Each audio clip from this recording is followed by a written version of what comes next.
મિત્રો, આજે અમદાવાદ એએમસી દ્વારા 1 વર્ષ અગાઉ જે 1055 આવાસ નિગમના ફોર્મ ભરાયા હતા તેનો આજે 18 મેને બપોરે 3:30 જે માનનીય ગૃહમંત્રી અમિત શાહ અને મુખ્યમંત્રી શ્રી ભૂપેન્દ્રભાઈના વરદ હસ્તે જે ડ્રો થયો છે તેનું રિઝલ્ટ કેવી રીતે જોવું એની વિગતવાર માહિતી આપેલ છે.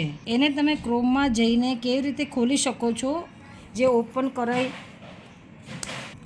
ક્રોમ તમે ખોલો તો બ્રાઉઝરને ઓપન કરો, એમાં